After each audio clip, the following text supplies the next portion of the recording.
દ્વારકાના બજારમાં આખલા બાખડા હોવાની ઘટના સામે આવી છે। આખલાઓએ વૃદ્ધને અડફેટે લીધા અને ઓખાના સૂરજ કરાડીમાં આખલા યુદ્ધ જામ્યું તો આખલા યુદ્ધથી લોકોમાં નાસભાગ મચી ગઈ હતી।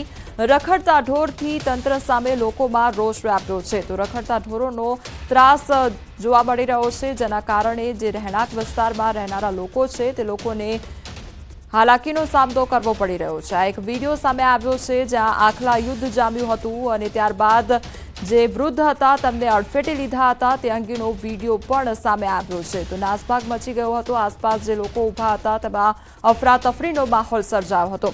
અમારી સાથે હાલ સંવાદદાતા મુકુંદ જોડાયા છે। મુકુંદ, દ્વારકાની બજારમાં આખલા યુદ્ધ છેડાયું હતું, કયા પ્રકારની પરિસ્થિતિ ત્યારે સર્જાઈ હતી, કેટલો ઢોરોનો આતંક ત્યાં આગળ જોવા મળી રહ્યો છે?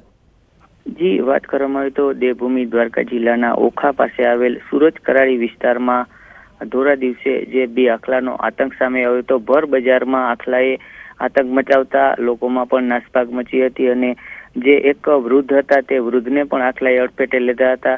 અત્યારે વાત કરીએ તો દ્વારકા જિલ્લામાં અવારનવાર આખલાના આતંકના કારણે લોકોમાં જે ડરનો માહોલ ફેલાયો છે અને તંત્ર સામે પણ રોષ ઠાલવી રહ્યા છે, કારણ કે તંત્ર દ્વારા જે આખલાની વ્યવસ્થા કરવાની હોય તે વ્યવસ્થા ન કરવાના કારણે દ્વારકા જિલ્લામાં આખલાનો આતંક યથાવત છે। જી મુકુંદ, સમગ્ર માહિતી બદલ આપનો આભાર।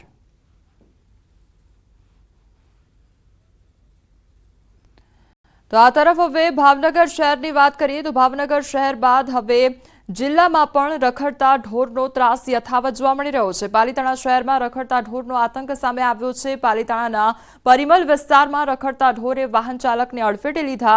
વાહન ચાલક મહિલા સહિત બેને ઈજાઓ પહોંચતા સારવાર અર્થે હોસ્પિટલ ખસેડવામાં આવ્યા હતા। રખડતા ઢોરે વાહન ચાલકને અડફેટે લીધેલાના દ્રશ્યો સીસીટીવી કેમેરામાં કેદ થયા છે। નગરપાલિકા દ્વારા રખડતા ઢોરને પાંજરે પૂરવામાં આવે તેવી માંગ ઉઠી છે।